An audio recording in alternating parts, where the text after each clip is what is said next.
Aujourd'hui, je vais vous parler de deux grands maîtres du dadaïsme, Francis Picabia et Max Ernst. Tout d'abord, qui était Picabia ? Francis Picabia est un peintre, dessinateur, graphiste et écrivain né le 22 janvier 1879 à Paris et est mort le 30 novembre 1953. Picabia appartient surtout au mouvement dadaïste et au surréalisme. Né d'un père espagnol et d'une mère française, il est fils unique. Au cours de son enfance, il perd sa mère alors qu'il n'avait que 7 ans. Il perd aussi sa grand-mère maternelle l'année suivante. Il se retrouve donc dans une maison sans femme. Il fréquente l'école des arts décoratifs. Et en 1808, il rencontre Alfred Sisley et Camille Pissarro, par qui il est très inspiré. Picabia était un artiste très passionné, il touchait à tout, il explorait tous les styles, tous les mouvements, utilisait n'importe quel matériau, que cela soit des peignes ou bien des allumettes. À cause de la Grande Guerre, Picabia se réfugie à New York, comme bien d'autres. Il va ensuite déménager à Barcelone et fondre une revue dadaïste nommée 391. Il revient à Paris en 1919. Picabia s'intéresse de plus en plus à la photographie, à la littérature, mais aussi au cinéma. C'est pour cela qu'il va donc créer quelques courts-métrages. En 1924, il collabore notamment avec le ballet russe. Durant les années 30, il est un artiste célèbre. Cependant, ses envies luxueuses finissent par presque le ruiner.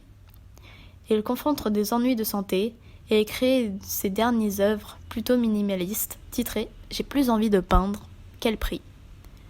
Peinture sans but, ou bien Silence.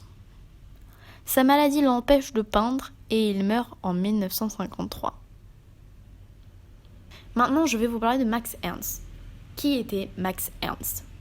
Max Ernst est un peintre-sculpteur né en Allemagne le 2 avril 1891 et est mort le 1er avril 1976 à Paris. Ses mouvements principaux sont aussi le dadaïsme et le surréalisme.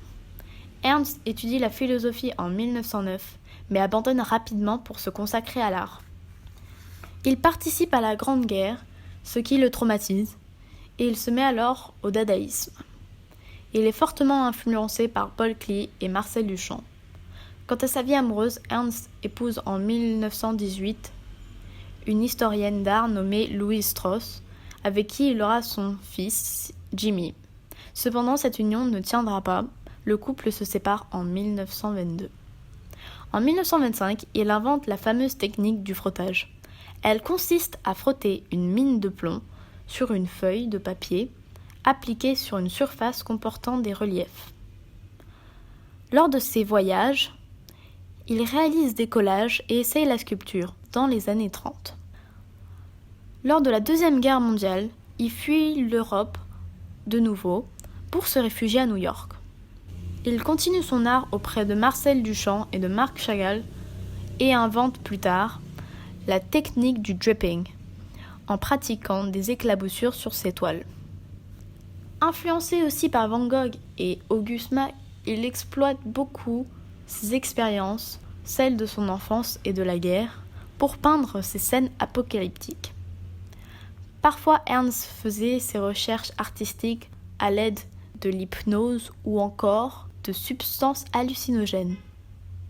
Il revient en France dans les années 50 lorsqu'il reçoit le prix de la Biennale de Venise.